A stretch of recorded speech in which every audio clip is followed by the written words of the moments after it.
Good evening, one and all. I am Nitin Jacob Burgess, joining from Hyderabad. I'll be a moderator for today's online career guidance session. This session, as you all know, is organized by Santom Youth Movement under the party of Shamshabad. I invite you all for the first ever online career guidance session. Before starting the session, I'd like to request you to follow certain rules, which is very much necessary for this program to be a successful one. I'd like to share a slide. Nitin, can I just interrupt? YouTube Yes. live is not coming. Sorry? YouTube. Okay. Yeah, that's right.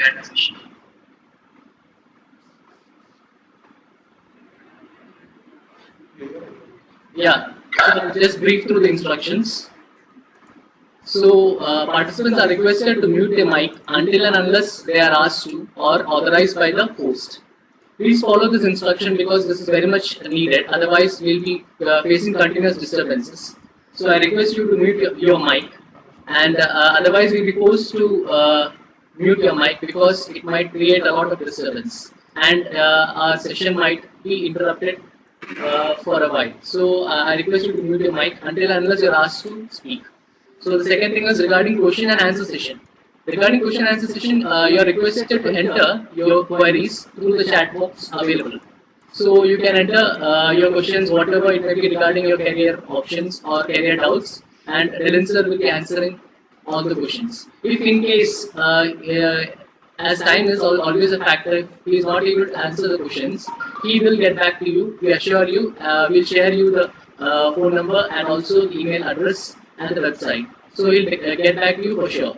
And finally, please ensure stable internet connection because this is very much needed. Otherwise, you might get disconnected, and you might not be able to participate thoroughly. So please follow these instructions for successful completion of this program. And yes, I now invite Serlin, our co-organizer, for the welcoming speech. Over to you, Serlin. Thank you, Nitin. Good evening, ladies and gentlemen, and my dear little friends here. This is a career guidance session organized by the SYM, a central team for the Eparchy of Shamshabad. I'd like to welcome His Excellency Mar Bishop Tatal, Bishop of Eparchy of Shamshabad, our dear Protosensualist Father Francis Elvatingal, our Regional Youth Director Father Rancelo Matthew, and our dear Speaker Sir Lieutenant Colonel Dylan Matthew. I hope everybody takes back few valuable insights from this session. Please pay attention and request you all. I repeatedly request you all to please stay on mute during the entire session. And please, I'd also like to start few words from our dear Pida. Thank you very much. Dear Father Anselo, Father Francis, and Lieutenant Colonel Dylan Matthew, the office bearers of SYM and Fabito, and all dear participants. Everybody speaks. The shutdown, the lockdown, the coronavirus. It has so negatively affected our whole life. But at the same time, it has also some positive horizons. And this interaction seems to be a positive outcome of the corona calamities. I will be very short because Dylan Matthew needs a lot of time and he also needs a lot of time for interaction. I still remember a book which I had read, written by Charles de Foucault. He was a well-educated man, a French man from Paris. Later, left everything, his worldly life, and went to Sahara to lead a life of an anchorite. And he has written letters from the sun. And these letters, beautiful thoughts. In one of his letters, he says that what we have is a gift from God, and what we become is a gift back to God. Everybody, I think, is a gift packet. And we have to open this gift packet and we have to multiply it and we have to bear fruit so that we become a gift to everybody, also to God. Very often, one of the problems our youngsters face is that lack of persons give them proper guidance. The parents have fantastic idea about the education of the children.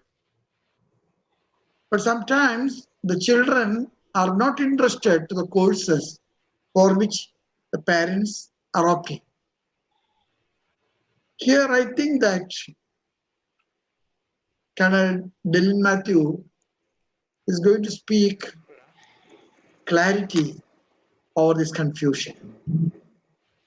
And I would like to tell you, in my experience, God has gifted us 3 T's. Number 1 T is talent. And every talent is like a seed.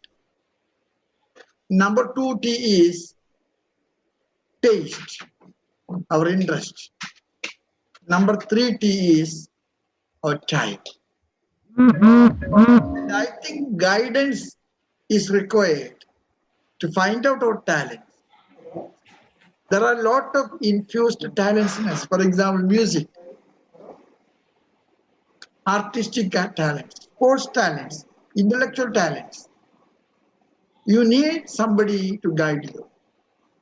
Number 2 is taste. Every talent will not be tasty for you. I still remember one of my classmates was doing very wrong with maths. Very, very wrong with maths. He hated. But his parents wanted to make him a maths teacher. But later he became a renowned footballer. He led Kerala team to lift the Santosh Trophy first time in the history among Joes. Their classmates, he once shared his experience. God has put maths not in my head, but on my foot. So somebody was guiding him. The physical education teacher was guiding him. So taste. Taste is the passion. And number 3 is time. I think time means 3 things: opportunity, order, and audience. Everybody becomes big and great, not spontaneously. Everybody becomes big and great. It's the fruit of hard work. Putting order into the life. Putting or making use of the opportunities. I conclude. This is a session with the parents. I think that most of the parents are with the children, with the youngsters. I tell you parents, your dreams shall not be utopian. Your dream shall be realistic, knowing the taste, talents, and the opportunity. This program is followed by also a lot of in our YouTube channel, Martoma Margam, because our registration is very much limited with 100 and more than around below 3 is 200 have registered. So beyond 100 are given the chance to follow the program in the YouTube channel. To everybody, thank you very much. This session will be a blessing. I take this opportunity to thank Delhi for having accepted this invitation, such a gifted resource person, a man who make zeros into heroes. Wish you every best. Thank you, Delin. Thank you, Ansel, and all those who are behind, all the office bearers, and welcome all the participants. Our dice is so big, and this Zoom has made our dice to screen, small to the screen. Thank you very much. Wish you every best. God bless you. With these words, I take the privilege of inaugurating this online session of Life Guidance Career Program. Thank you. Thank you so much, Pidave. Thank you so much for your encouraging words. Without much delay, we are entering into the main part of the session. Before that, I once again want to remind you regarding the instructions. Please follow the instructions. We are hearing some kind of disturbances. So please follow the instructions. Please avoid unnecessary noises. Please mute your mic. Thank you very much. Okay, so now I invite Delin sir, our career coach for the session, to take over. Over to you, Delin sir. Good evening, children. Good evening, parents. Thank you, Pidave, respected fathers, respected Excellency Mar Tatal Pidava. Thank you for your valuable words, your guidance, and beautiful message about career guidance. I never knew fathers were also so much thorough with the career guidance sessions. Thank you so much. I'll come to the topic straight. What is career counseling? So that is the first question which always comes to everybody's mind. What exactly is career guidance? So career guidance means the process of guiding our children into the career which is most suited as per their personality, interest, and aptitude. I repeat, career guidance is the process of guiding our children into the process of selecting the right career as per their personality, interest, and aptitude. Now, there are three key aspects which is included in career guidance at this program. First and foremost is your personality. How your personality is going to match with this career which you are going to select. The second thing is your interest. What are you interested in? Because I might be interested in becoming a journalist, but is my personality going to match that? That is the most important question which we need to answer. And then the most important thing is, what is my aptitude? Like, am I good at maths? Am I good at verbal aptitude? Am I, my communication skill is good? So these are the questions which we'll be answering. And by the end of this 1 hour session, hopefully you should be able to get through all these questions, and then we will take this forward. So Nitin, I hope you'll be able to you're able to see the screen. Yes, sir. Okay. So I'll be carrying out this 1 hour career guidance process in different steps. First and foremost is what is career counseling. The second one is what is the requirement of career counseling. Third, what are the various options after 10th and 12th? That's a big question mark which all of us have. What to do after 10th or what to do after 12th. Then go into depth of what science is going to offer, what arts is going to offer, what commerce is going to offer. Then the most important question after COVID-19, what is going to happen? Because now, while I have prepared this about 2 months ago, I never thought of addressing this particular issue of COVID-19. But now today, the most important issue and the most important question which is coming to everybody's mind is after COVID-19, what is the job scenario going to be like? What are the careers which are going to be best? Then I would be talking about how do we conduct a career counseling session, what is a psychometric assessment, and then I will get into the last part, that is a question and answers. The first part I just mentioned about career counseling. What is career counseling? It is a type of advice given to support a person to help the clients manage their journey through life, learning, and working changes. Career counseling is also a process that focuses on helping one understand oneself as well as the work trends so that they can inform decision about career and education. Now, I'll ask the children what are the aspects which is included when we talk about career selection. First and foremost is your academic achievement. Like it is a typical thing think that children are very good at studies. Okay, you should go into math and science. So that is one of the aspects which decide our career selection is our academic achievements. The second part is personality. What is my personality suiting me? Am I a very extrovert kind of a person? Am I focused? Am I organized? Am I emotional? So all these things come in my personality. So these things are worked in as far as your career selection is concerned. The next one is interest. Now I might be interested in becoming a pilot. So when we do the career map, so the interests are given a lot of weightage because you ask a child, what are you really interested in? So the child is going to give out a lot of answers. Okay, I want to do this, I want to do that. So we incorporate the interest. And the next is aptitude. Now, suppose I want to become a pilot. If I'm very bad at maths and science, maths and physics, what do I do? So aptitudes are also kept at different levels while deciding the careers. Because somebody whose verbal aptitude is good, okay, we say you're generally made for humanities, you can go into journalism, mass media, and a whole lot of things. Somebody who's interested in psychology, yes, I would say, you can go into counseling psychology, industrial psychology, sports psychology. So aptitudes are very, very important in selection of a career. Next is the influence of media and social media. Now, when we see a movie, suppose we see a police officer beating up the criminals and then in the end he's becoming the hero. So suddenly after coming out of movie theater, it's not uncommon for young boys and girls to say, okay, I want to become a movie star.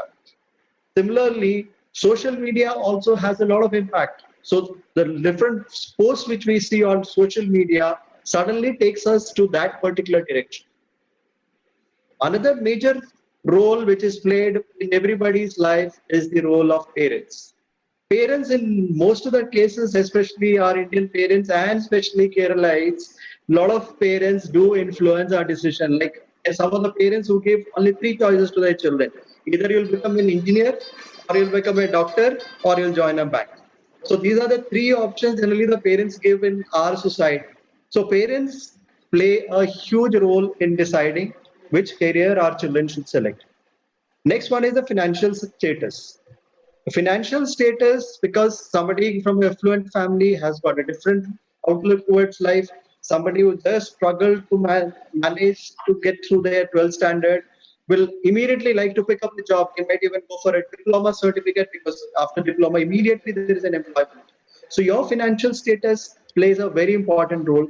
Gender. There's a lot of gender specific jobs in our society. I am not gender biased, but yes, if you are a female, likely chance of becoming a nurse, air hostess, there are certain roles which are specific for men, like working with machinery. All those things are more to do with the men. Next is the family background. It is not uncommon for a doctor's son to become a doctor, or engineer's son to become an engineer, or an army officer's son to become an army officer. So our family background, because it is natural that we get influenced by seeing our parents do, or in case there is an established business, so a lot of times there's family pressure to get into the same business. Similarly, the last point is peers and friends. I have done career counseling for a lot of students. They say my friends have decided they will all go to commerce, so let me also go to commerce. I tell that student, listen, your friends are not going to leave you just because you have not selected the same stream as your friends. So don't get influenced purely by friends. Just because the friends are selected to go to Bangalore and study, okay, let me also go to Bangalore, and there's the only course available in Bangalore for me with this mark, so let me go and join that. Please don't get influenced by your friends. Your friends will always remain ever with you throughout your life, but your career is a very important decision for you. Now the role is, why do you require a career counseling? Because if you look at our parents or me, our generation, we never, nobody came us and told, okay, you're fit for this, go there. Your aptitudes are saying you need to go in this direction, so please go there. None of us were told all these things. So why do we, this present generation, require career counseling? Because of career counseling, you can make an informed career choice. When I show you, take you to my website, there are 550 plus career options. When I speak to children, they today we got a list of likes. What are the likely field which children would like to go? About 120 responses, and I can say not more than 15 careers. The 120 children came in, whereas I talk about 550 careers today. So there is a plethora of careers which we can choose. So that career counseling is important to make the informed choice, and then to choose the right fit between you and the career, and then achieve that job satisfaction, recognition, status, and most importantly, to enhance your employability. So now I'll come to the important question of this career counseling: what after 10th or 12th? Now, if you see broadly, there are four streams where which we can go after 10th. So the first one is science, which is medical stream, where physics, chemistry, and biology are the compulsory subjects. English is again compulsory. And one optional subject is between maths, engineering, drawing, economics, computer science, informatics, practice, or biotechnology. So that is one stream, that is medical stream, we call it PCB. And the second one is the non-medical stream, which is the engineering stream, which is popularly known as. So that is PCM, physics, chemistry, maths, compulsory subjects. Optional subjects are biology, again, English is compulsory. And then biology, engineering, drawing, economics, whole lot of plethora of subjects from which you can take one more subject. The next one is commerce. In commerce, generally the compulsory subjects are business studies, accounts, and economics, and the optional subject becomes maths, information practice, and some other plethora of subjects you have. And then the last one, which is also known as arts or humanities, generally the compulsory subjects are history, geography, political science, and you have an option between sometimes maths and depends on the school what they are offering. Some schools offer maths, some economics, some psychology. So these are the various options which you have after 10. Now let us look at the career path in science. See, I'm not biased towards science. I wouldn't say science is number one, because generally there is a trend in the society that, okay, if you are good in studies, you should go in science. Certainly not. I would not agree to that. I'll tell you the reason as we go by. I will tell you why I would say that. I will scientifically prove certain things. So now the first is the career path in science. So there are typically three streams which we can go. Engineering and architecture is one. Medical sciences and pure science oblique research. That is where we can go after we select the science stream. Now I talk about engineering. In engineering, the common specialization which we have is computer engineering, electrical, electronics, chemical, textile, information technology, mechanical, civil, telecommunications, automobile, and manufacturing. So these are the typical ones, but there are other specializations also. Nanotechnology, which is the latest in thing, instrumentation, marine engineering, plastic, metallurgical, biomedical, mining, energy, petrochemical, environmental, aeroscience, and two more, which is very, very important. I have purposely not written it here, and they are artificial intelligence and robotics, which is coming in a big way. So these two are also very, very high in demand, and the job opportunities are immense in this engineering field. So again, I've seen a lot of students when they talk about engineering, they will not go beyond mechanical, civil, automobile, or architecture. So look at the number of options which you have in engineering. Then the second part of engineering, which is also architecture. Architects are the ones who build the amazing buildings. So it doesn't stick artificial. Architecture does not mean you draw the plan for a building and that's it. No. It involves your involvement at every stage, whether it is a small house or there are cities which are built by architects, there are town planning which is done. So architecture and architecture will take you to a lot of other fields. So it is not only just about writing architect exam and then getting it through and then drawing these. No, there are much more planning involved in smart cities, township planning. So whole lot of things are involved in architecture. Now for architecture entrance exam, after the JEE mains, the paper 2, but the second part is only attended by children who wants to go into PR, and there's another entrance examination also called NATA, which will be taking you straight to architecture. Earlier, from students from humanities and commerce with maths could go into architecture, but from 2 years on, last 2 years, children from humanities and commerce cannot come. You can come only through PCM. So now I come to the second part of science, which is the medical sciences, which is popularly known as the MBBS stream or the medical stream. So in medical stream, you have MBBS, Ayurveda, Unani, Homeo, and veterinary science. You have also dentistry, nursing, occupational theory, microbiology and virology, and pharmacology. So MBBS is not the end all. So if once you appear for NEET, in case you are not getting good scores in NEET, there are other options also. Some of the top medical colleges in India, AIIMS, everybody knows. So these are some of the important medical colleges. Now, there are allied medical sciences. Like I said, in case you don't get a very good score in NEET, don't you worry. There are allied medical sciences, which is also good, and you have more freedom to work as far as these are concerned. BAMS is Ayurveda, Homeopathy, Unani, Veterinary Science, and BPT is Bachelor of Physiotherapy. The physiotherapy field is going to really go up. The growth of this field is going to be very, very high.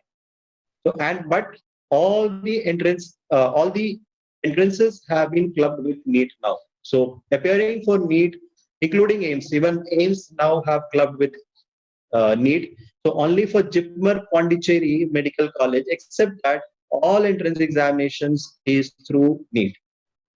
Now we'll come to the pure science option. So like you've taken science and you don't want to do engineering, you don't want to go to architecture, and you don't want to go to medical sciences, then these are the specialization fields in case you are very keen on, say, physics or chemistry or mathematics.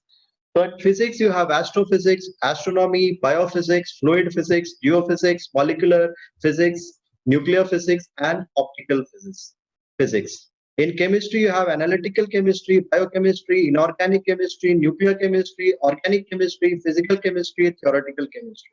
And in mathematics, you have pure mathematics, applied mathematics, computational mathematics, algebra and number theory, geometric analysis, probability, and statistics. So it is not necessary that you have to go into engineering or architecture or medicine once you come into science. Now, some of the courses which you can do from pure sciences are BSc in Applied Physics, Honors Physics, Physics Majors, BSc Chemistry, BSc Honors Chemistry, Chemistry Major, Industrial Chemistry, Polymer Chemistry, Analytical Chemistry, Mathematics, BSc Mathematics, Mathematics Major, BSc Honors Mathematics, and Mathematical Science. So there are huge. I will take you to the website again. Like I said before, I will show you the options which are available. There are immense number of opportunities which is available when there is this going into the science stream. Now come Sir, the, I'm sorry to interrupt. If you're sharing a screen, we are not able to see a screen. is it? Yes, we are not able to One see second. the screen. Just 1 second. Sir, have you shared the screen or? Wait, I will do it again. So can you see the screen now? Yes, Yes, yes. now is that we're seeing your screen. Is that visible now? Yes, Yes, it is absolutely visible. Okay. All right. Sorry. In any case, you are not missed it. I've read out everything which was there, so don't worry. So now I'll come to the commerce stream. Now there's a trend in Kerala. Unfortunately, I'm pointing to Kerala always that I don't want to go to science, but my parents will not allow me to go to humanities or arts. So let me go to commerce. So that trend is something which I do not agree to as a career counselor. You have to go into a fit of a career if you are only fit for it. Just because my parents are not going to allow me to go into humanities and I don't want to study maths and science, so let me go to commerce. Please do not do that. Because commerce itself is a fantastic field. I would not say there is anything wrong with commerce, but the fact that you're going there just for to avoid certain things is something I would not agree. So this is like it said, if you find out what you would like to do, what you like doing best, and get someone else to pay for you. So this is about selecting the right career. Now, what is commerce all about? Do I like to play with numbers? Do I have good computing skills? Do I have the ability for analyzing numerical data? Do I have the knowledge of economics and investments? Do I have sound knowledge of management and general marketing? Do I like to work for several hours per day, 8 to 12 hours, looking at the Excel sheet on the computer screen? Earlier, you had to work on the big ledgers which are kept in the offices. Thankfully, those ledgers have gone. So now you have to work with Excel sheets. Do I have computing and interpreting skills? Do I read budgets? Am I ready to learn and adopt new methodologies? If the answer to these are yes, then only please go into commerce. A lot of students come to me, says, because my parents are not allowing me to go to humanities, can I go to commerce? I said, are you ready to stare at the computer screen for 10 to 12 hours? Or are you ready to understand the numbers? Are you good at interpreting data and analyzing situations? Then yes, 100% go to commerce. But don't run away from science to commerce. That's something I would like to say. Now, going into commerce field, there are so many options. Like you come from any direction, you can go into commerce. From science, arts, economics, computer science, and engineering, you can straight away go into commerce. So there is absolutely no issue. You can switch to commerce at any given time. In commerce, there are basically two courses. One is the BBA and one is the BCom. BCom you can do in honors also, plain BCom also, and BBA also you can do, and after which you can go into various fields. Now, what are the fields in commerce? Commerce is huge. I wouldn't discourage you from going to commerce, but then like those questions which I asked before, if your answers are yes, then by all means go. Finance, investment banking is the most in thing today. Please go into commerce if you are really good at it.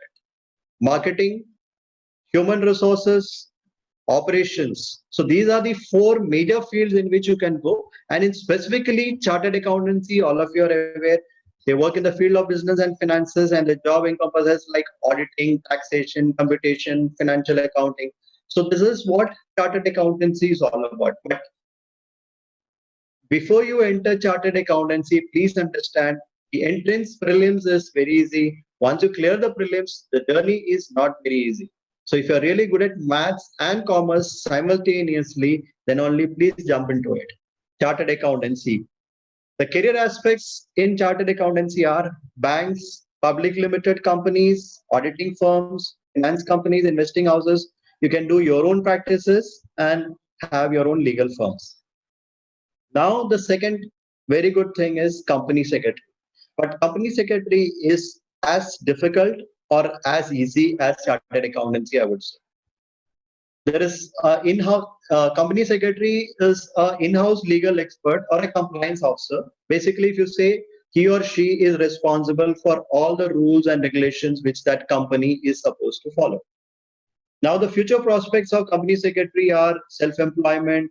Companies which are paid up share capital of more than 5 crores are bound to have a company secretary.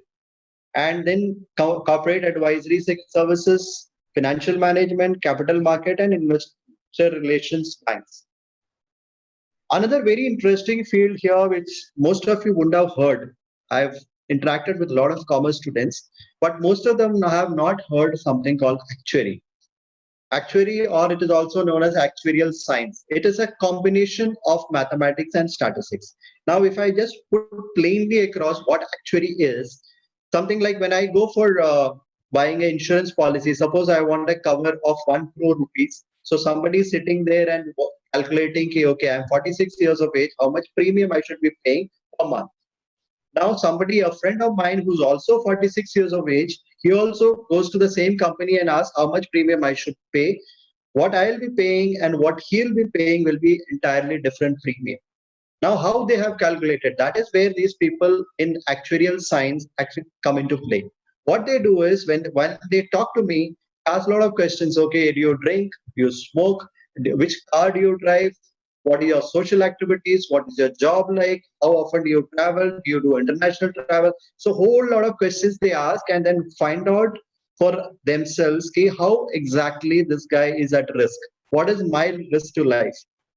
So they also go into my social media account. They go and search every possible place where they can find my name and then decide how much premium I should be paying.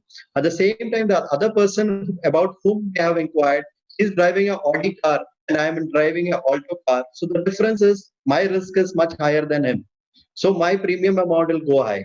I travel much more than him. So my risk is going to go high. I'd love to party a lot. And they might even look at what kind of parties I'm doing. Am I fond of eating late night or am I fond of drinking? So they include those aspects also risk to my life and then calculate my policy accordingly, and his policy might be much lesser. So actuarial science is about calculating the risk. This is a very small example which I said. There are whole lot of issues involved in this, like a company is going to, like Facebook is going to go invest in Geo. So the risk amount, how much they should be investing, what will be the share value after that. So whole lot of calculations are done by the people who are in actuary. Now actuary is also like, it's not a degree or a post graduation degree. It is a course like chartered accountancy or company secretary. So the prelims are again not very difficult, but unless you're very strong in maths, please do not enter this, because the moment you clear your prelims, you'll suddenly feel, wow, I'm going to clear this paper. There are about 12 papers you're supposed to clear, but as you progress, the papers are difficult. So if you're good in maths and statistics, by all means go into this. This is a very, very upcoming field, because tomorrow every aspect is going to be working out risk. So every investment, every acquisitions, the people in actuary will have to work out the risk calculation. So this is a very interesting field.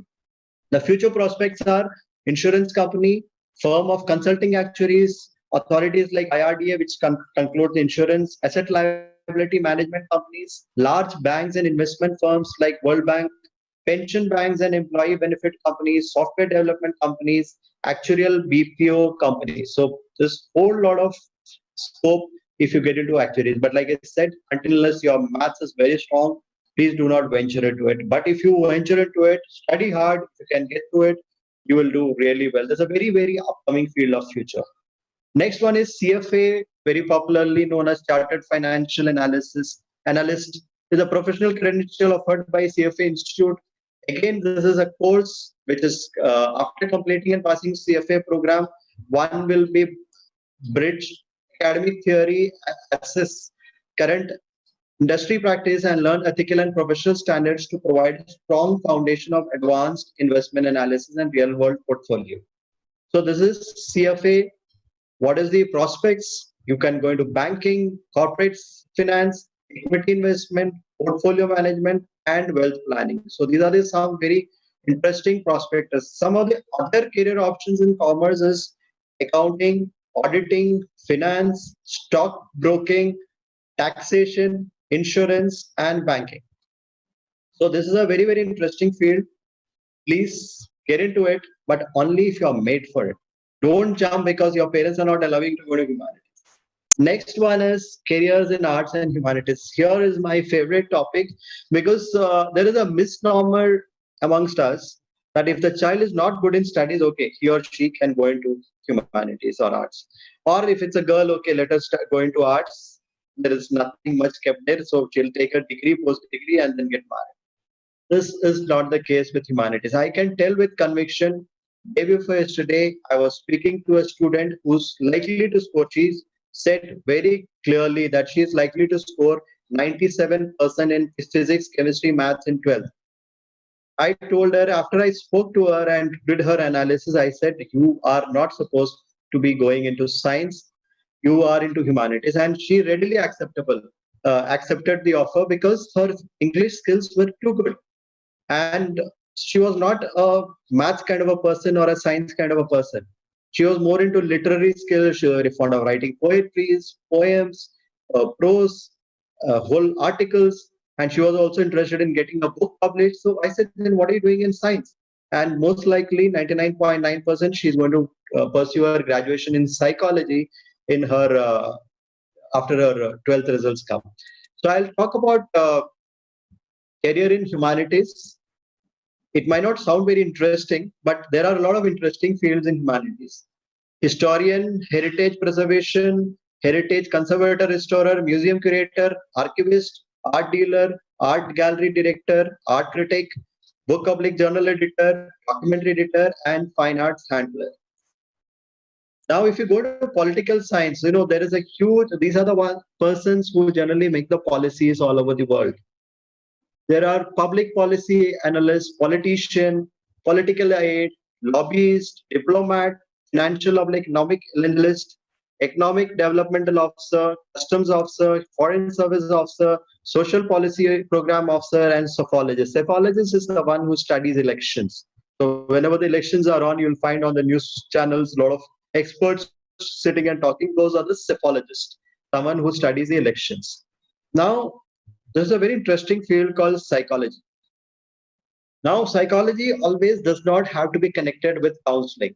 The moment I talk about psychology, the picture which comes to the mind of a lot of children is, okay, I'll have to sit with someone, I'll have to hear their problems, I might even start crying with them. No, psychology is not purely about counseling.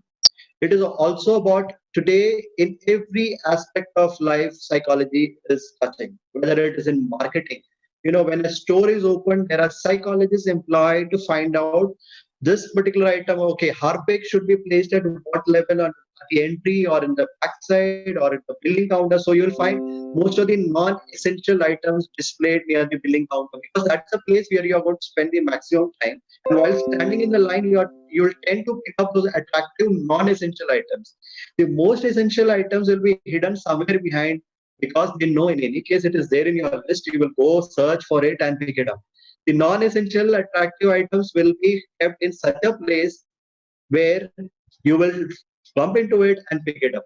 There is studies and psychologists employed in a big store to find out at 2 feet height what item should be displayed, 4 feet height what item should be displayed. So there is whole lot of study which is done in every field.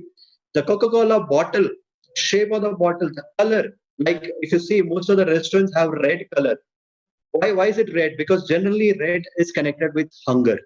So there is a psychology which say that the moment you see a red color, you get attracted, and then there is our hunger pangs begin to work. So KFC and whole lot of restaurants have red colors. Most of the Chinese restaurants have red colors, but of course they also say that red is a good omen for them. So psychology is something which is going to touch every aspect of our life in future. Now with this pandemic like COVID-19 which has happened, so psychological counselors also, which are going to be employed in schools, in workplaces, in factories. So this is really going to come up in a big way. And if you see the rest of the colleges like Christ University, Bangalore, or Delhi University, psychological course, BA psychology has a cutoff which is equal to any math or commerce stream. It is huge potential if you look at this. And of course, sports, like I am very fond of sports. So I get into sports psychology. So though I can travel with the team, I can play once in a while. At the same time, I get paid for what I love to do. So psychology is a very, very interesting field. Again, in arts, you have a lot of fields like BA history, BA honors history, political science, geography, anthropology, psychology, liberal arts, social work, English, and then the foreign languages.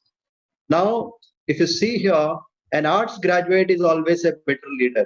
60% of UK leaders in business, politics have arts degrees. So please don't brand those art students that, oh, it doesn't get science. And it's a trend, there is a cutoff mark for arts, science, and there is a cutoff for commerce. So students who doesn't get fit these two places, okay, push him to arts. So only 15% of the leaders in UK had technical degrees. So let's kill two myths straight away. Arts is only good for academically weak students. I do not agree. Arts is only good for girls. Again, I do not agree.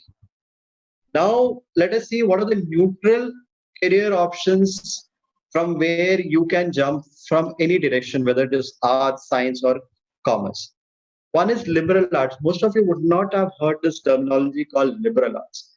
And today, it is the most in thing which is happening. There are two famous universities called Ashoka University and OP Jindal Universities in Sonipat in Haryana. Both of them are offering fantastic liberal arts program. Now, what is liberal arts? Liberal arts is like, I want to go into arts, but at the same time, I am fond of physics also. I am fond of statistics also. So I take majors as, say, history and minors as, say, mathematics or statistics. So it's like a bouquet which is offered to you. You can pick up one subject from science or commerce or two subjects from science and commerce. And at the same time, I do a majors in arts. So that is liberal arts, which is the most in thing. Because then you are a fit to go in anywhere. You can fit into technology also, you'll fit into humanities also, you'll fit into commerce stream also. Next is hotel management. All of you know there's a whole lot of business and career options here. Economics, you can go from anywhere. Design, again, it's a huge field which is coming up, because now with every new product coming in, there are engineers or designers who are sitting and deciding. Like if you all prominently see the iPhone, which is coming out every year. So one year they say iPhone 10, then iPhone 11, iPhone 12. So there are people sitting and designing this phone. There are huge amount of money invested. Even your Harpic bottle, it is designed by somebody. You know, if you look at the shape of the Harpic bottle, it attracts and it gives a purpose. So there is design is again a very huge upcoming field. Law is whenever I speak about law, a lot of students think that law means I have to go to the court every day, wear my black coat in the hot sun. I have to go there. No, not at all. There are corporate lawyers, there are intellectual property lawyers, there are industrial lawyers. So there are a whole lot of options available in law also. And media and communication, there are one TV channel, news channel coming in India almost once in 3 months. One new TV news channel coming once in 3 months, which means media and communication is going to be a big boom in future. Now, I just spoke about liberal arts. It is interdisciplinary, covering topics within humanities as well as social, natural, and formal sciences. Social dynamics and problem-solving skills are fundamental of liberal arts. So this is about liberal arts. Now, I'll talk about 10 offbeat career options, which generally, doesn't come into that orthodox path of becoming an engineer or a doctor. So there are some career paths which most of us might not have heard, but there is a huge potential to grow. One is social work. There is a course called MSW or BSW, that is Bachelor in Social Work or Masters in Social Work. With so much of money being pumped by the corporates for the CSR, that is corporate social responsibility, social work field is going to come up in a big way. And according to the Forbes magazine, the social work field are one of the most satisfying jobs in the world. So social work is again a very, very upcoming field. Data analyst. Earlier they used to say any country which had gold was considered to be the richest country. Then the trend changed about 40 years back, 40, 50 years back. Any country which had oil, that is petroleum products, was considered to be the richest country in the world. Then that now the trend is changed. Data is gold. A company came into the market, gave us free SIM cards and told us for 6 months you can use this free SIM cards and do as much call you want, use as much data you want. All of us ran and took those SIM cards. I don't want to name the company because of YouTube Live. All of us ran and took that SIM card. What did they do? They were collecting data. Today they are planning to go into e-commerce. They are planning to fan out in the entire country. All of us ran and took those free SIM cards, gave our Aadhaar card. They were just collecting data because for them, data was the biggest investment. So that is the data analyst job. If you are good in maths and statistics together, data analyst is a good field for all of you. Digital marketing, like I open a Amazon app, somebody else sitting next to me is also opening an Amazon app. What I'm receiving today on the home screen is different from somebody else's receiving. How is it possible? Because what is happening is they are studying my pattern. Yesterday evening, I messaged one of my friends. I'm planning to buy a cycle. Yesterday evening on WhatsApp, I messaged a friend of mine. I'm planning to buy a cycle because once the lockdown is over, I would like to go cycling. I'm a little too old for running. Today morning, when I opened my Amazon screen, do you know what did I see? The best mountain bikes and best riding bikes. I did not speak to anybody. I just sent a message to my friend and I'm planning to buy a cycle. And my Amazon is already throwing up options for cycle. They have collected my data through WhatsApp chat, and now through digital marketing, they're throwing me options. So digital marketing is a very huge field. Journalism, like I said, young boys and girls, if you're good in English, you love adventure, don't join the army, join the journalism field. It is huge adventurous. If you can join the army, of course, I'm from the army, most welcome. But journalism is also equally adventurous. IP lawyer, intellectual property rights lawyer. You take care of the intellectual property of the companies, huge investment involved here. Travel and tourism, unfortunately, COVID-19 has hit this industry badly, but they will hit back. They will come with a bang. Travel and tourism, huge amount of investment. Food engineering, our population is increasing day by day. There will never be dearth of demand for food and for eating out joints. Food engineering is a huge potential. In case you don't want to become a chef, because I don't like to stand next to the fire and cook for 12 hours in a day, food engineering is a very good option for you. Industrial public product design, I just mentioned about how the Harpic bottle is designed, how the iPhone is designed, how various products which is coming into the market is designed. Again, this has got a huge field. Visual merchandising, that is when you go to a showroom, there is something on display, that is visual merchandising, which is the thing which attract me to enter that store. If that display is good, I'll be forced to enter that store. So that is visual merchandising. And entrepreneurship, you want to start something on your own, huge potential in the future.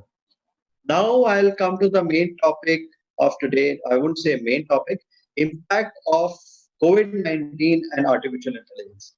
About 2 months ago, when I was taking career counseling sessions, something which I always told my students were artificial intelligence is coming in a big way. Be careful, you buck up, otherwise you will lose jobs. And today, along with artificial intelligence, I also have to add one more thing, that is COVID-19. So we'll see how it has impacted us. First and foremost, I'll look into the negative impact of COVID-19. Unemployment rate of our country was about 8% about 2.5 months ago in urban areas. I'm not talking about rural areas. Today it is jumped to 30%. So that is the huge jump in last 2 months, 2 months, 10 days it has happened because of COVID-19. Large number of traditional jobs are going to go. It will just vanish. Full-time jobs will reduce because now companies have actually told go sit at home and work. Flexible working hours, full-time jobs are really not going to happen in the future. Remote and digital learning, working from home will become the new norm. Salary is going to be reduced. Already, I'm speaking to people in corporate. They all have got a cut of 25% across the board as of today in last 2 months. 25% cut, yes, in case your job is still secure. A lot of people have lost the job, but the people who are survived are getting a cut of almost 25%. Most importantly, young boys and girls who are listening to this, go listen to this very carefully. Fresh graduates will be expected to learn themselves and come prepared. Lengthy training and getting paid during the period will fade away. Earlier, what used to happen, you used to finish your engineering, they'll call you, they'll put you on training, you'll get some stipend during that time. This is not going to happen in future. You have to ready yourself on your own. But there are a lot of positive things also which has happened today. A lot of foreign companies are shifting base from China to India. For Indians, it is a very good news because people across the globe has lost faith in China. So a lot of companies are going to shift based from China to India. Right attitude will be preferred over skills. When I say the right attitude means your attitude to survive in any condition will be preferred over the skills. A lot of new jobs will emerge like healthcare, wellness, digital sector, and microbiology. So these are the new sectors which are really going to, gallop ahead. And reduction in globalization, because earlier we used to see all these company employees used to travel from India to US, this place, that place, across the cities. But now they would all prefer to sit at home, reduce their travel, costs cutting, as well as localization due to travel restrictions. More flexible workplace and timings.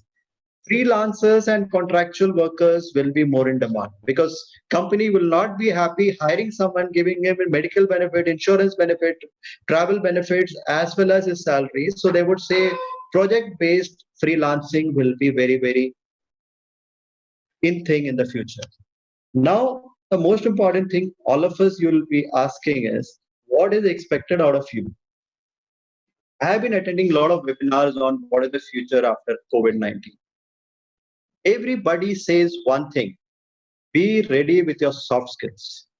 Your soft skill means your communication skills, your leadership skills. So any skill which make you a better employee than the other person, other than your technical knowledge of the job, will be given much more preference than any other employee.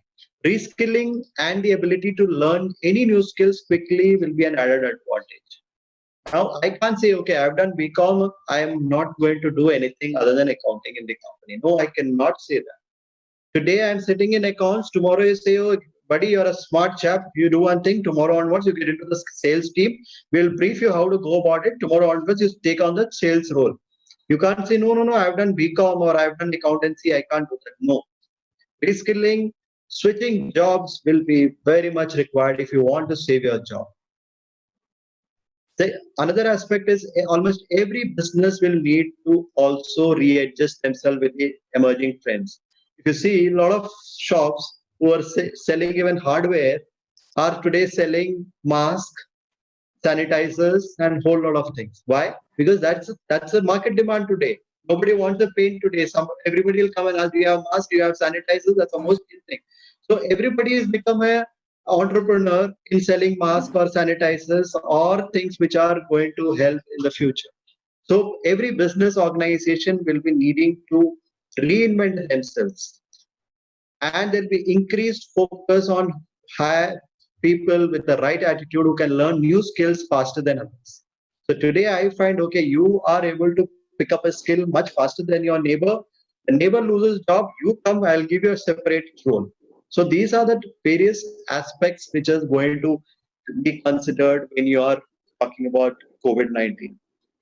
We were also talking about artificial intelligence. So these were the things which were actually when we were talking about artificial intelligence, because artificial intelligence is going to be the in thing. COVID-19 might vanish after say 6 months, 7 months, maximum 1 year. Hopefully, by God's grace, COVID-19 should go away very fast. But artificial intelligence will not go away. It is going to take away a lot of jobs. A lot of auditing jobs are going to be taken away by artificial intelligence. A lot of manual labor is going to be taken away by artificial intelligence. So these skills which I am speaking is not that, okay, I'm praying that COVID-19 is over very soon so that, I can get back to normal life. World will never be normal again. The businesses will never be normal again. I was listening to a RJ called Prithvi. I don't know if you would have heard this RJ Prithvi. He's very famous in Bangalore. So he was talking about his life's journey. So first he said he was an announcer in Doordarshan first. Then he used to get about 500 rupees, 600 rupees per day for going and announcing, making something.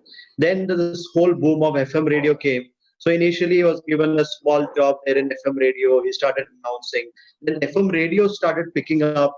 Then he's the one who originally started the Bakra thing. If you would have heard long time back, there was Bakra, making people Bakra. So he was the one who was famous with that. Then he said, I switched roles. He started doing MC in weddings, in mass gatherings, in events. He started getting paid out of that. He is a Big Boss contestant. All of you must have heard of this famous TV series called Big Boss 1, Big Boss 2. I don't know how many series they have gone. So he's become a Big Boss contestant. He's made money out of that. Now he's back into RJ. So he says, you can never be fixated with a particular role. You cannot say, okay, fine, I have done this. So all of you youngsters who are listening to this, if you are 25 years and above, be sure you will be having one career. After that, you'll be switching role to another career. Then you'll be switching role to another career. And obvious question which must be coming in your mind now is, okay, fine, I need to switch career. So what do I need to do? What is this particular slide? What is expected out of you? If I were to give you a one sentence answer, what is expected exactly out of you is excel in what you are doing today. Whatever you're doing today, you have to excel in that. So tomorrow you might be doing something else, excel in that. Again, day after tomorrow, you might be doing something else, be the best in that. That is how you can progress. Because without progressing, without being the best, you will not take another stepping stone to success. So remember that whatever you are going to do, and be sure you will be having at least 3 careers by the age you reach 60. Because the world is evolving. I will just take you to the next slide. Specific skills post COVID-19 or keeping in mind the artificial intelligence. First and foremost is leadership skills. Now, leadership does not mean you have to become the Prime Minister of India or the Governor of Kerala or a Chief Minister of Telangana to become a leader. No, you can show your leadership skills at all places. For example, you are in a group, if you can hold that group to your attention for even 5 minutes, you are a leader. You're traveling in a train, you find a crisis situation, immediately you get up and start moving and go and help that person, you're a leader. So leadership skills at very small levels. I'm not expecting you to become a very big leader. There will be a time when you will be required. The journey has to start today. You have to take charge today to grow in that direction. So leadership skills is something which you require maximum. Next is your business skills. I'm not talking about you start up a business tomorrow. No, your understanding of business. Like today, you're going to buy milk from a shop. Your thought process should be, okay, fine. If I were to own this shop, what will I do? What can I do to improve this sales of the shop? If you go to a restaurant, you should study this environment. Okay, why this restaurant is doing well if it is doing well?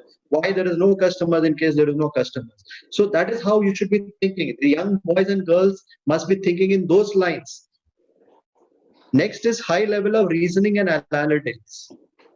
One advantage of studying maths is you have high levels of reasoning and analytics. No doubt about it. But you also, because any entrance examination you go today, every company who's hiring is putting future employees through a psychometric assessment, basically to check how well you can reason and analyze. It is not connected much with your academics. It is more to do with your IQ. So that is where this particular skill of how well you can think, which is going to come. Next is the technological skills. You might be from whichever field, you might be from the accounts, you might be from psychology, you might be from pure English, or whichever field you are.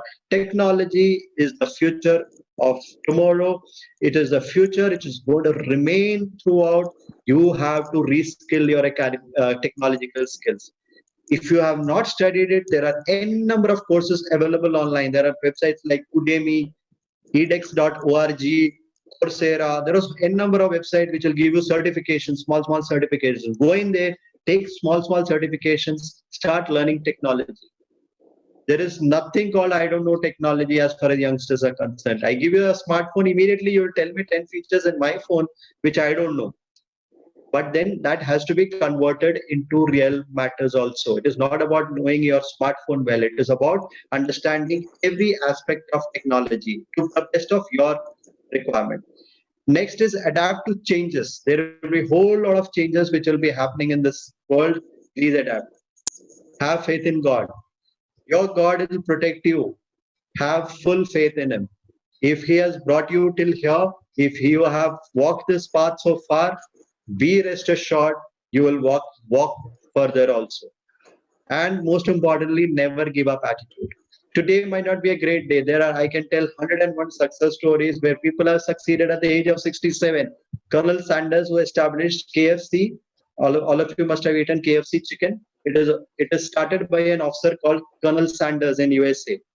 He went and sold chicken from door to door. He tried selling his recipe, KFC recipe, to a whole lot of people in the world. Nobody bought him. He succeeded at the age of 67. And today you know what the KFC chain is all about. So have faith in God, have a never give up attitude. You will succeed well. Most important is upskilling is very, very mandatory. You can't say, I know this. If you have not picked up any qualification in this year, you have wasted that year. Every year you need to acquire a new qualifications.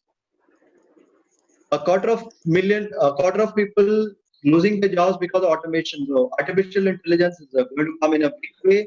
2 lakh IT engineers to lose job annually in next 3 years. This is what the Headhunters India has predicted before COVID-19. These are predictions before COVID-19. So after COVID-19 has come, God only knows how many more is going to come. But if you upskill yourself, you are here to stay. I just want to give an example. all of you must be recognizing this footballer. I can't ask questions because you can't answer back. So this is, all of you know, Cristiano Ronaldo. Now, see, Cristiano Ronaldo earns more from his Instagram post than playing football. See, he earns much more by his Instagram post. Virat Kohli has got 8 teams just to manage his Instagram account. You see our Prime Minister Narendra Modi, the moment somebody tweets, within 1 hour, 2 hours, the person gets a tweet back. He's not sitting and tweeting. There are experts sitting and managing his Twitter account, people managing his Instagram account. So look at these celebrities.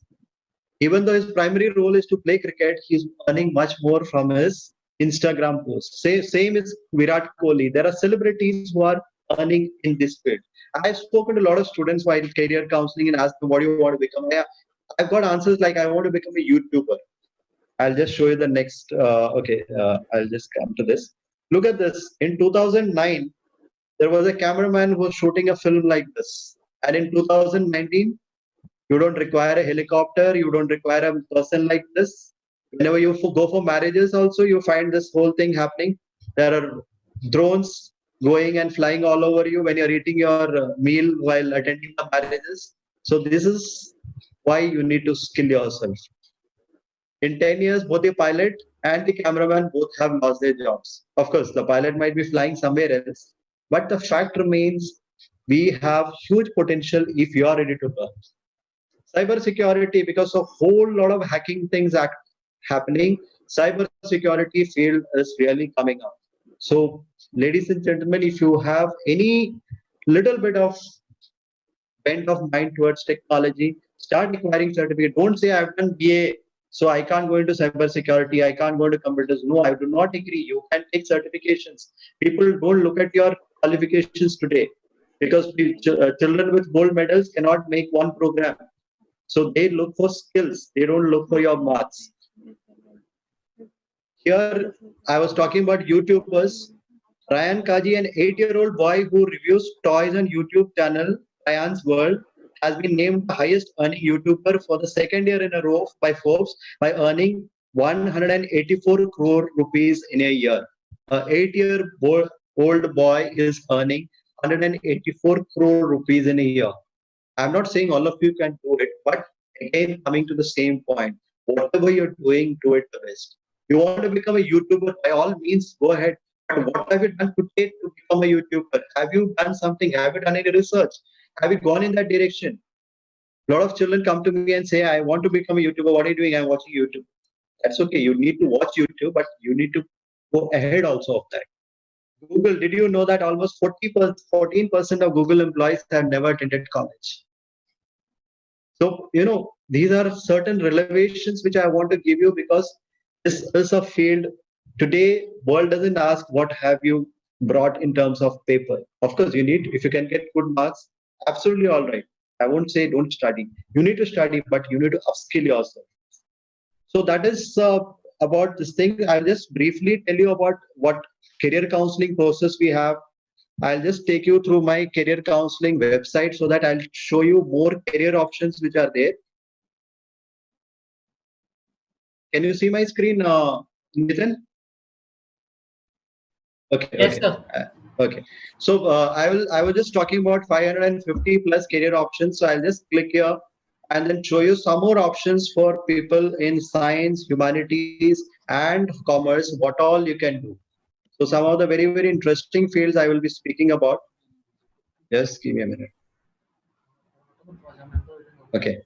So we have 21 career clusters: agriculture and food sciences, allied medical sciences, animation, graphics and visual communications, architecture and planning, art and design, business management, education and teaching, engineering and technology, finance and banking, fitness and well-being, government and defense studies, hospitality, tourism and transport service, humanities, liberal arts and social sciences, information technology and computer science, journalism, legal services, mass communication, medical sciences, performing arts, sales and marketing, science and mathematics. So people who are very keen on science and mathematics, I'll show you something which is very interesting, that is of a data analyst or a data scientist, which I was mentioning about. It's a very interesting field. and I will just like to show you the growth of this particular field, which is, I'll just go down this. Excuse me, sorry again to interrupt. Yes. Delin sir, we are still seeing the PPT and not the website. Acha, okay, I'll just stop share.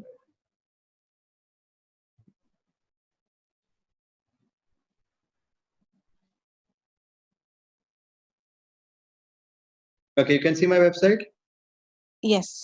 Okay, Now, so I was just talking about data analyst, and if you see the future prospects at a glance, current growth is very high growth, long term is very high growth, and very long term is also very high growth. This is what I was talking about. I'll just take you up. This is data science and data analyst. Again, I will show you some more, which is about the most happening field. Again, in information technology and computer science, there is something called ethical hacker, which is a very interesting field now, because all of us would have heard about the word called hacking. Now there is another career which has come up with hacking, that is known as ethical hacker, which is also known as white hat hackers. So those are the people who are employed by different companies to stop the malicious attackers from attacking their own website. So again, if you see the growth here, very high growth in long term, and again very high growth in very, very long term. So we have whole lot of opportunities as far as science and maths is concerned. Again, I will come to the business opportunities for commerce student. I will just have another look at it.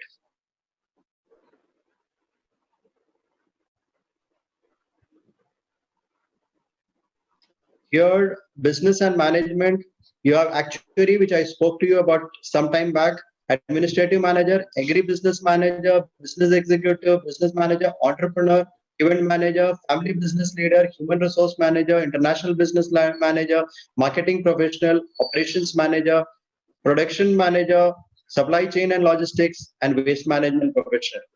When I talk about humanities and arts, so this is art stream, anthropologist, archaeologist, clinical psychologist, dance therapist, English literature, geographer, Hindi literature, historian, international relations specialist, liberal arts scholar, librarian, linguist, literator, physiologist, philosopher, political analyst, political scientist, psychologist, psychology, industrial, public affairs and policy expert, rural development, Sanskrit literature, social scientist, social worker, theologian, sociologist, social and human development professional. So this is whole lot of opportunities now.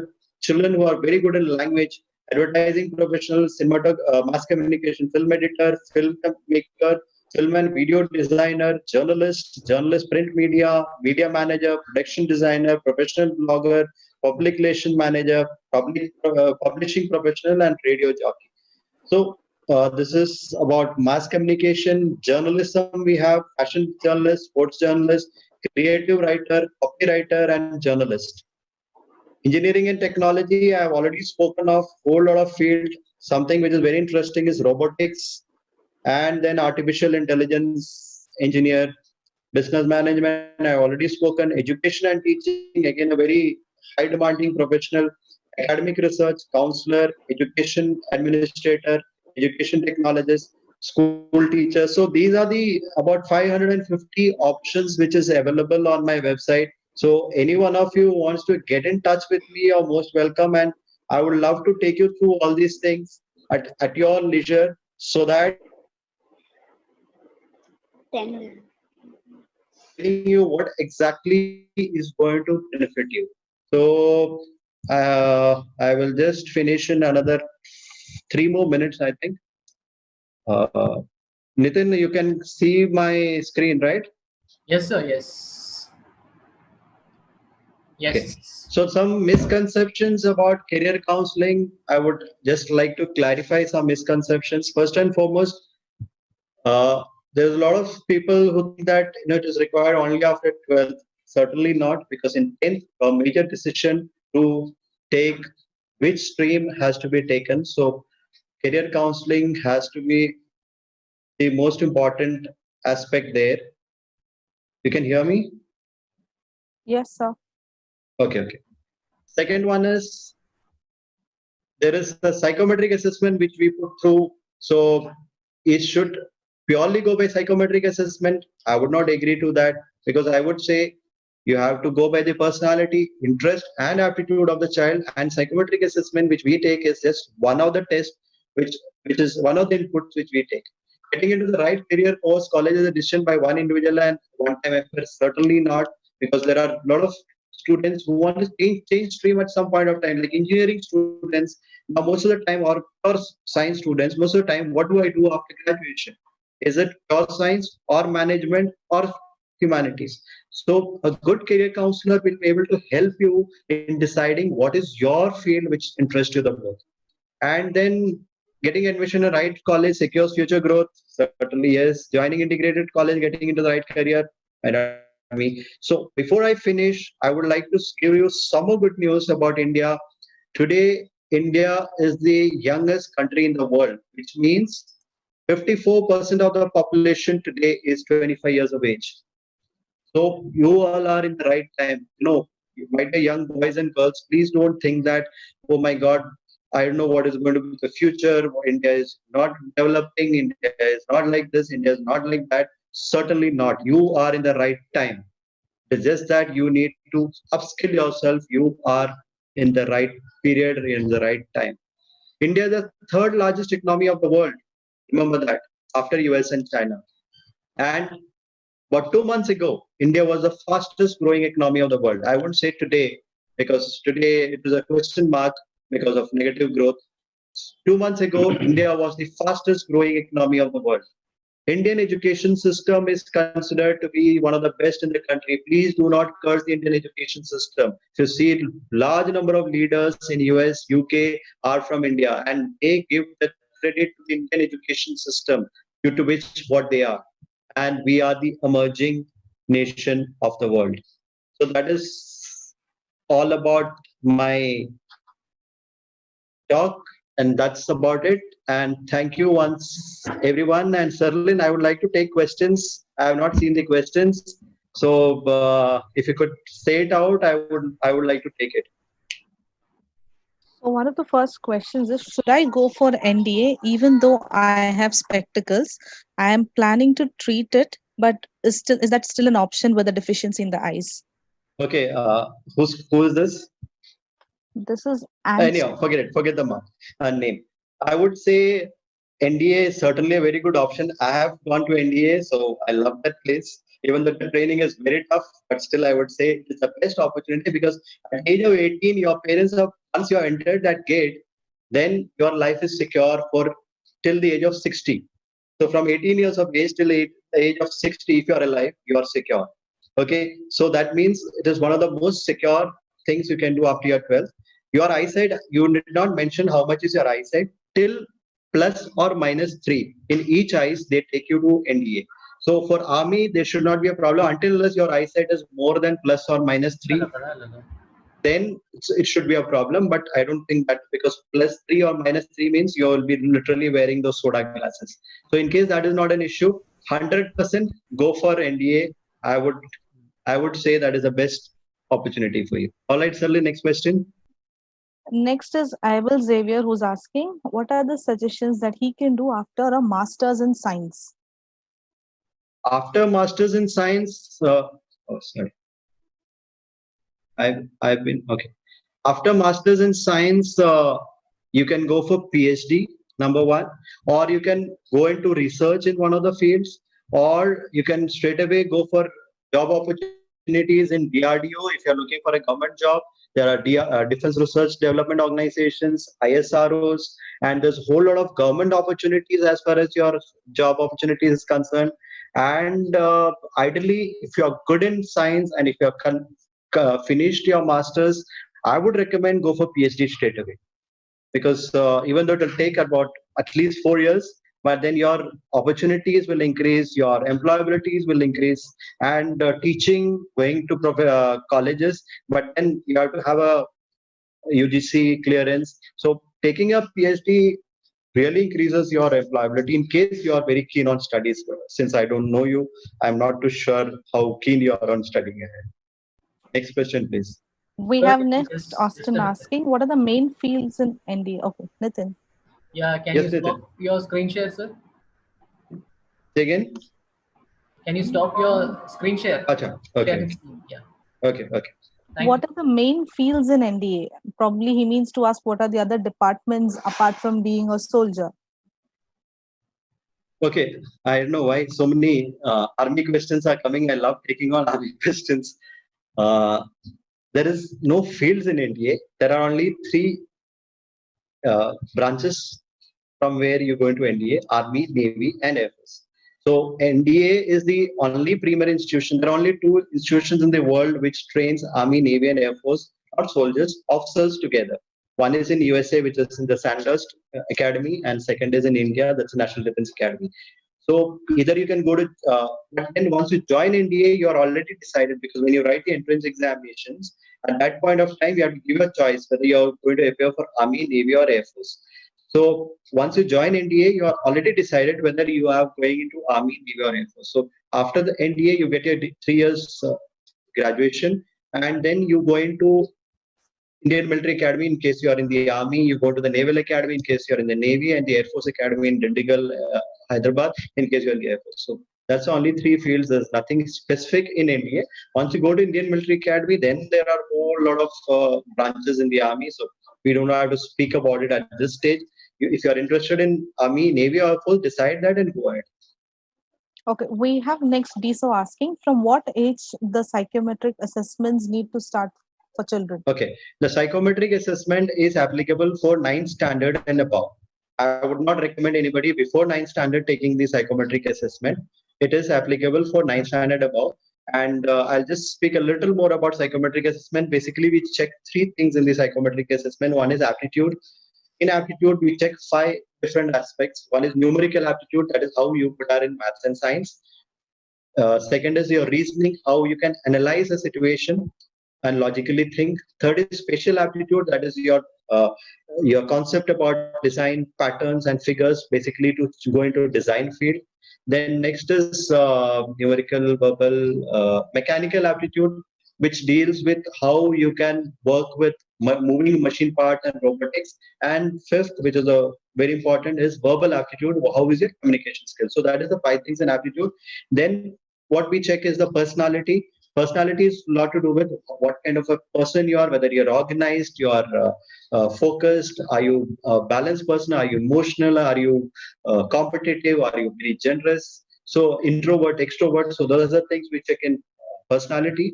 And in interest, we talk about what interest is there, in which career you are very keen, whether it is some people are interested like in army or conventional field like banking sector or teaching sector. So those are the interests, and all three are actually interdependent. I might be very keen on becoming a pilot, so in interest it will show that I want to become a pilot, but my aptitude will show that I'm pathetic in maths and science, so my numerical aptitude will be low, but that's okay. So these are three independent. Depending on all the three, and we work out the 10 best career options, which automatically comes in that psychometric assessment. So that is what the psychometric assessment. 9th standard above, any age till 30, I would recommend. From 9th standard means that would be 14 years of age till 30 years of age. Any time you can take. Even it is applicable for working professions also. Some of them are working in banks and say, I'm not liking it. So because that person might not have been, like I said, if you're not interested in staring at the Excel sheet for 12 hours in a day, might as well not going to commerce. So he might be a humanities person or he might be a technological person. So that is how it is.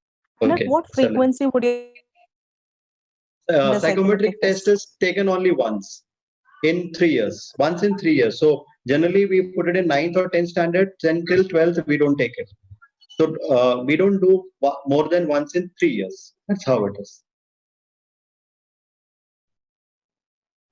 Yes, sir. Okay, I am studying in class 12th commerce and I'd like to go into music industry to become a music producer. I don't know, is it right to go into that scope? And I'd like to start a business. So he's confused between getting into music industry and starting a business. Okay. And right now he's studying 12th commerce. Okay. See, what is, by any chance, Alan, do I know the name? Alan FM. Okay. Alan, okay. Alan, I will give you straight advice. First and foremost, you're a commerce student. You should go for a professional course in your graduation, whether you go for BCom or you go for humanities, you can go to science, but humanities and commerce is open to you for graduation. So please take any of these two. Your interest for music can come at a later stage, because the moment you turn 18 or 21, you can't become a music producer. Sorry to be very blunt. The fact remains that you need some time to establish yourself in the industry. So, due to which I would say, first take your professional degree, and if possible, a master's degree in whichever field is most suitable for you. Please take it. And after that, take up a job. Now, you said you want to become a businessman also. So, probably you can look at becoming a businessman in the field of music. But at the age of 21 or 22 or 23, I would not recommend that, because doing business on your father's money or from borrowed money, some I would not recommend. And at the age of 21 or till 25 or till 30, you wouldn't have the experience and the maturity to handle that. So what I would recommend is first pick up a job in whichever field you are good at. I don't know which field would be the most suitable unless I talk to you. After that, start earning. Develop your interest. Like you said, you want to become a music producer or a music composer or become an entrepreneur in music. By all means, but not before the age of 35. Because I've been counseling a lot of students who wants to become an entrepreneur. I said by all means, but not before the age of 35. Until your father has established a business for you and tell his son, you finish your studies and immediately you take over my business, until unless there is a situation like that. If you're doing something on your own, please work in a field, understand that field, do a lot of research in that field, and not before 35. Even 35 is very early, let me tell you. Ideally, 40, 45 is the right time to become an entrepreneur, because you have sufficient money, you've seen the world, you can gain the experience and start a business. Okay, Yes, up sir. next we have, do I have an opportunity to become an astronaut after opting out for Air Force? Opting out of Air Force or opting for Air For Force? opting Okay, for Air Force. Okay, today only I read it in the newspaper that for Gaganyaan, they have already selected 4 Air Force officers and they're under training in Moscow. So I think that is the latest news today. I read it in the newspaper today that 4 Air Force officers have been selected to go as astronauts in Gaganyaan, the next mission. I think next year or next year it is taking off. So I think that is the latest news by all means, but it is 1 in 1,000 chances. There is chance. So, we need to take chances. By all means, come into Air Force. If not astronaut, you can in any case touch the sky with glory. That's the say, motto of Indian Air Force. Touch the sky with glory. So in any case, almost every day you are touching the sky with glory. So there is absolutely no issue. Tomorrow you can go into the space by all means. But if you want to join the Air Force, very good option. By all means, come. We have a concern from Mariam. What is the extent of effect of Corona crisis in the realm of fine arts? In the realm of fine arts, we can't really say. Performing arts, yes, it is really touched, because you see all the industry, music industry, the film industry, every industry is shut, and God only knows when they are going to restart. But in fine arts, there is nothing in particular which has been affected. So, and in any case, even the performing arts will come back. It is just a matter of 3 months, 4 months. Either we'll find a vaccine for COVID-19 or we'll learn to live with it. So I don't think it's going to be a long-term effect. So should not be worried. It'll come back.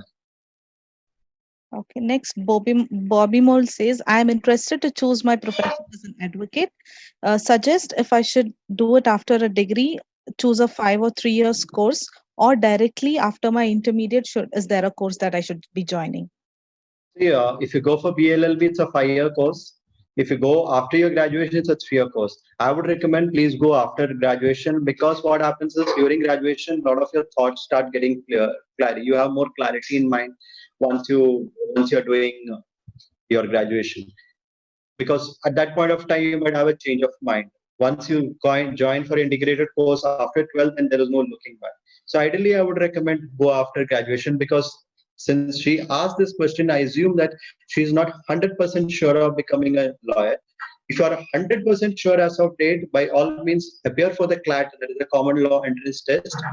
And also the other entrance test is LSAT, which is for the private colleges. By all means, attend these two. And if you can get into the national law schools, one of the national law schools, by all means, get in. if you're 100% sure. If you're not 100% sure, please take your degree in whichever field you are interested and then go for law after you finish your graduation. Okay, we have someone asking, is it recommended to go abroad for a bachelor's degree? Certainly not in the present situation. There are, okay. Now, this is a very long answer which I have in my mind. I hope I have time. Nitin, how much more time do I have? Or You can take, Anshulacha? sir, you can take 2 more questions, I guess. Anshulacha? Okay. Okay. I will just talk about the entire process of going abroad for the knowledge of all the children. First and foremost, if you are planning to go for graduation, in case you are getting 100% scholarship, by all means go. But most likely you will not get 100% scholarship in the course which you are looking at, because there are a lot of criteria where they look at. Now, if you are planning to go abroad, the process starts from the 9th standard, because most of the foreign colleges look at your marks from 9th standard and above. So I've seen consultants who are sitting with children and preparing them from 9th standard, because in 12th, after 12th standard, they are planning to go abroad. So it's a long drawn process. And then another thing is, if you're planning to go abroad, please prepare yourself, because they have a scoring system for everything. Like if you're a good basketball player, you have some additional points. If you play guitar, you have some additional points. You go to orphanage and offer meals there every Sunday, there is some additional points. You feed the stray dogs in your colony, there is extra points. So for everything there is points, because most of the foreign universities do not look purely at your marks. They look at, okay, Dylan Matthew wants to come to my university. What diversity you can bring along with yourself? Like, can you play music, or you can play guitar, or you can play basketball for us, or you can the swimming team, or are you a compassionate human being? That is also good. So if I say I've been serving an orphanage for last 3 years, that is going to get you additional point. But you can't tell lies, because there are two things. There is something called a statement of purpose, which you are supposed to write to every university where you are applying. It is something like a pen picture of yourself. So in that, I can mention I have been going to so and so orphanage and offering serving there on every Sunday for 5 hours for last 3 years. Now what happens is, after you submitted this statement of purpose, then they do a personal interview before they take you. So in the personal interview, if you have not done these things, they will catch you. They are very intelligent. So you can't tell lies. So everything has got a point system and a scoring system along with your marks. Now for scholarship, there are two things. One is the need based, like your father is not able to afford your education, and then they check your all details. You can't tell lies again, because there's a strict process which is followed. And if you fall in the need-based category and they say, okay, this guy's got enough marks, he's good, he's socially very responsible citizen, yes, he's compassionate, he's a good basketball player, this. So this university is ready to sponsor his education. You're very lucky, you might get 100% scholarship. You're not very lucky, probably 10%, 20%, 30%. It varies from college to college, universities to universities, your score, and a whole lot of things, your family background, and everything is, encompasses when you come. If you are not getting any kind of scholarship, it will cost you somewhere between 25 to 30 lakhs per year for your graduation in any foreign universities. Until I'm talking about US and UK. Now, 25 to 30 lakhs per year, and most of the graduation programs are 4 years there. So, which means your expenditure, your father, which is going to incur, is about 1.2 crores, which I do not recommend at all. And with the present COVID-19 situation, large number of students have dropped the idea of going abroad. So I wouldn't agree that if you're getting 100% scholarship, by all means go. If you're not getting at least 50% of scholarship, I do not recommend you going abroad. And with the present situation also, there are there are a lot of problems in the foreign universities when they are going to start the course. How much is the fees they're going to charge? Whole lot of things. Other than that, if you look at going abroad after your graduation, your chances of getting scholarship is far higher on your percentage, and again with our qualities which you are looking at. And second thing is, as far as your financial background and specialization, because after graduation you'll be very specific on which course you want to go. So I would not recommend you going abroad after 12th, but yes, in case you're getting 100% scholarship, by all means go. But in the present situation, if you are going next year, please don't go. At least till the time this fog of corona does not vanish. And again, today it was there in the news. If you are looking at US universities, H-1B visa is also becoming a big strict issue these days. So till the time there is a clarity about these issues, I would recommend don't go. If you are very keen and very academically bright, by all means go. But for post graduation, 100% yes, you can have a look at it. 50% scholarship also you get. Please, by all means, go. So we will be taking three more questions, and I already have the questions with me. What is the procedure for joining AFMC, and is NEET necessary for that? Nitin, do we have time?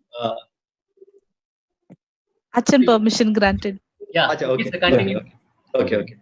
AFMC, yes, NEET is the only entrance examination for AFMC. So, yes, is the answer.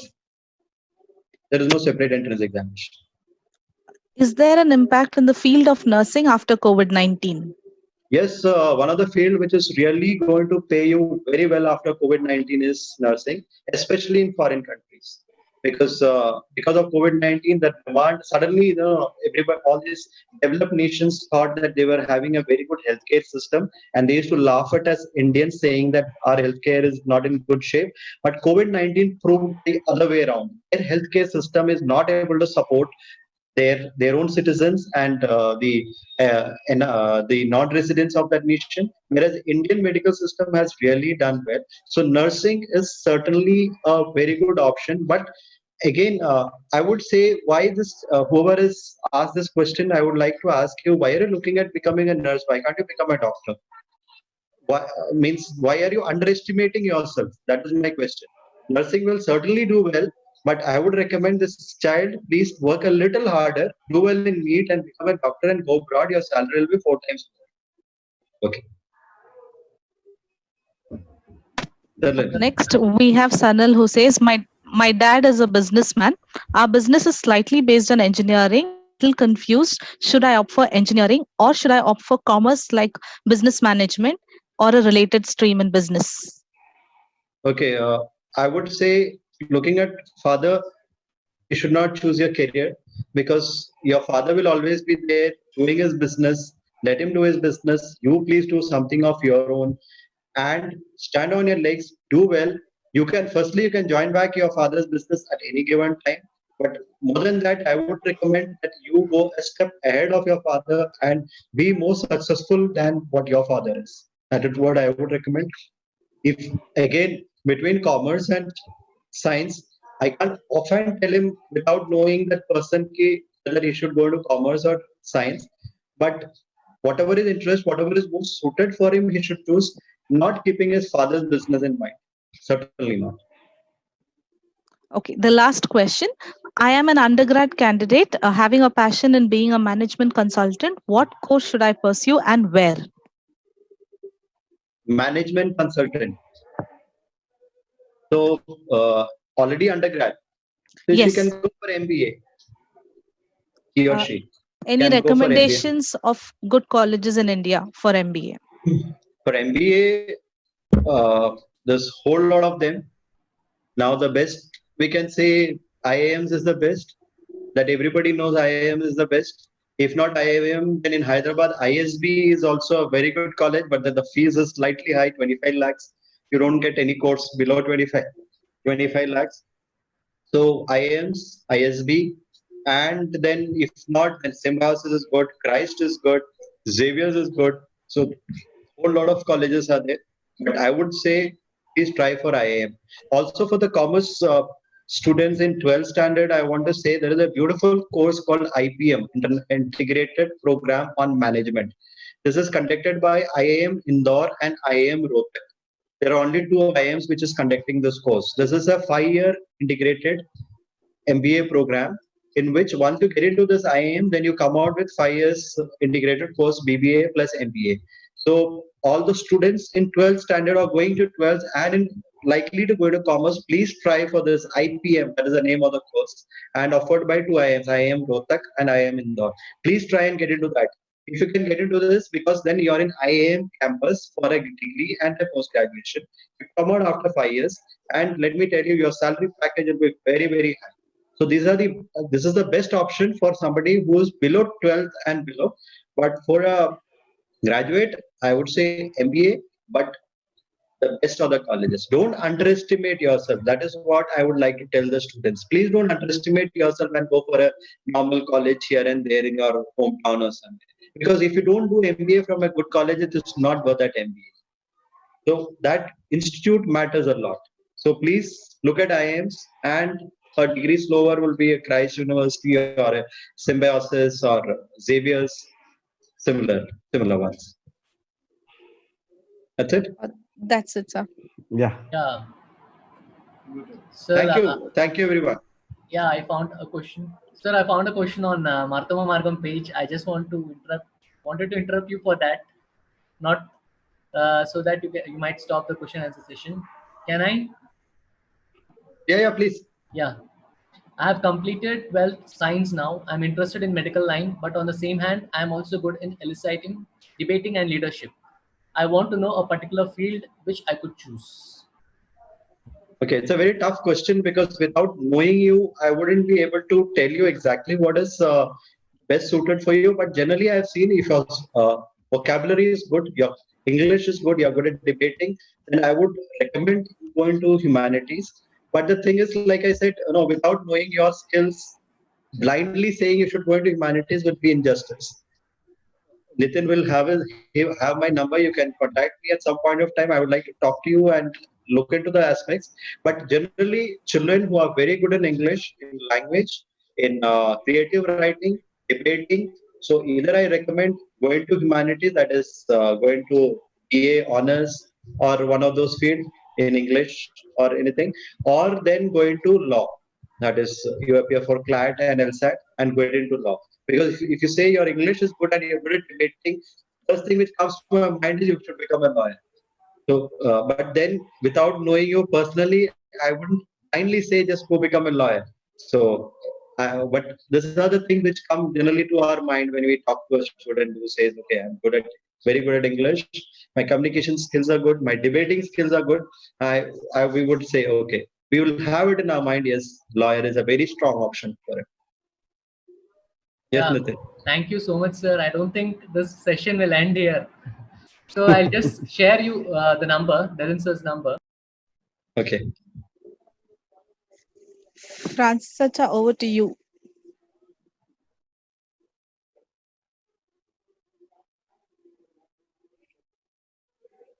I hope you can hear me, right? Yes, Yeah, Chacha, yeah, we- Acha. Yes, we all have heard a saying, a jack of all trades, but master of none.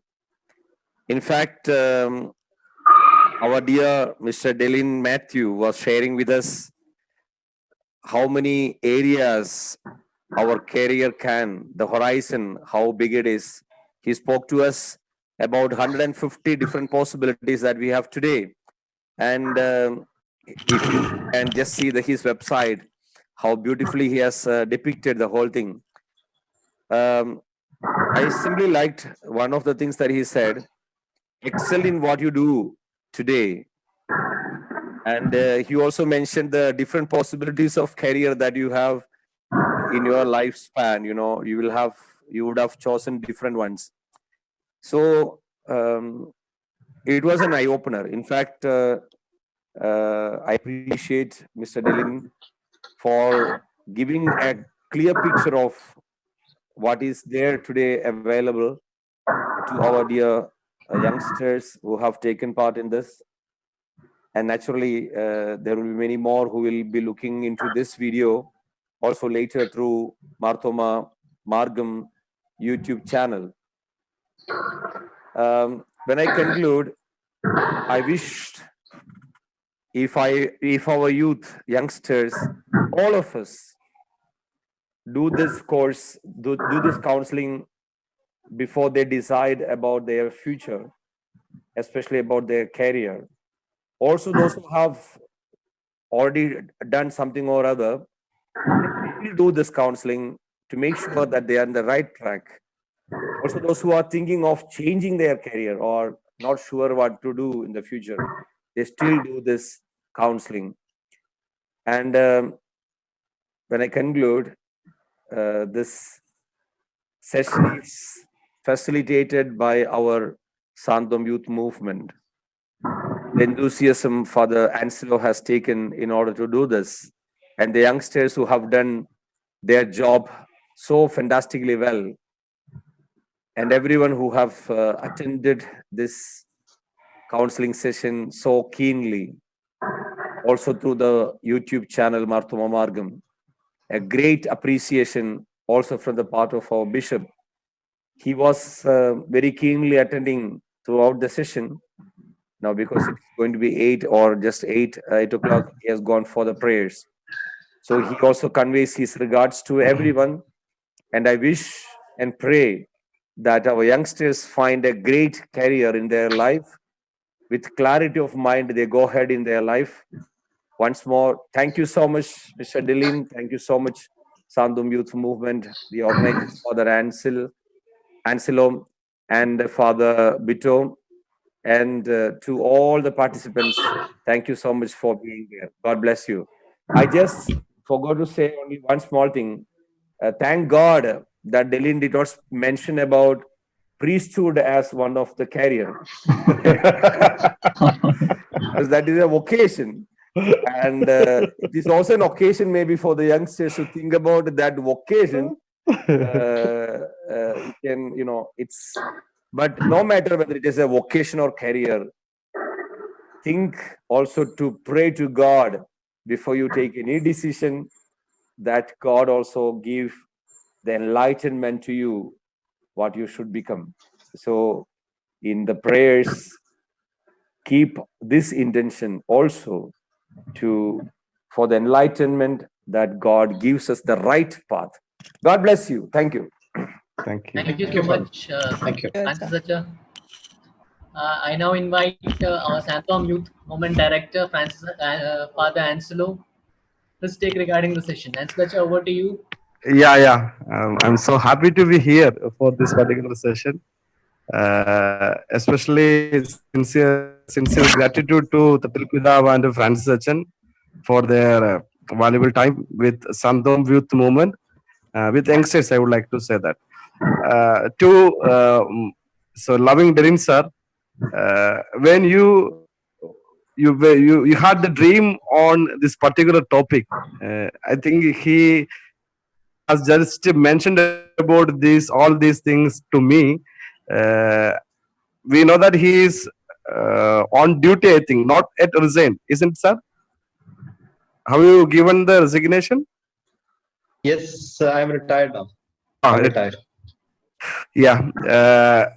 Anyway, it was a brainstorming session, I think. So it was very marvelously how did it. So whatever we have given to entrusted to him, will be doing in 100%. That's a real appreciation for you, sir.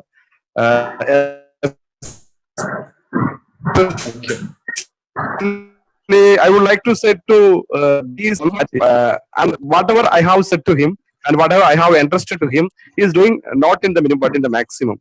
So the session which you have taken for our youngsters is very valuable, sir. And I would like to note that such kind of personalities will be a great pressure for the Eparchy of Shamshabad, as it is in infancy stage.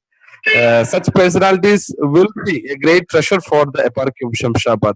So, dear sir, as a soldier, you have your own dedication for the country. As a father, you have a lot of dedication for your family, and as a career counseling man, you have a dedication for your job or your dream. So, congratulations for your entire dreams, and sincerely conveying my thanks to you on the behalf of Santom Youth Movement and the Park of Shabbat. A big salute to you, sir. Thank you so much. Thank you, Anselo Sacha. Let me tell, it was Anselo Sacha who encouraged the SYM team to take up this program, to organize this program. And I really thank him because he showed faith in this, because it is really important for programs like these. So just before the vote of thanks session, I will just share the details about sir on demand.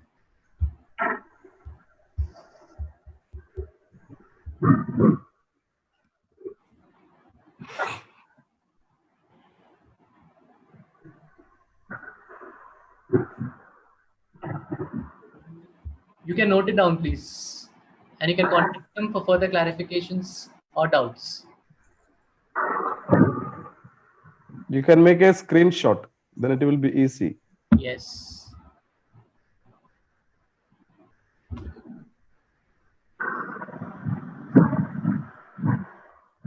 Yeah. Now we are going to the vote of thanks session. I invite Nitin Tommy. Please, Nitin. Yeah, thank you, Nitin. I'll be very much short.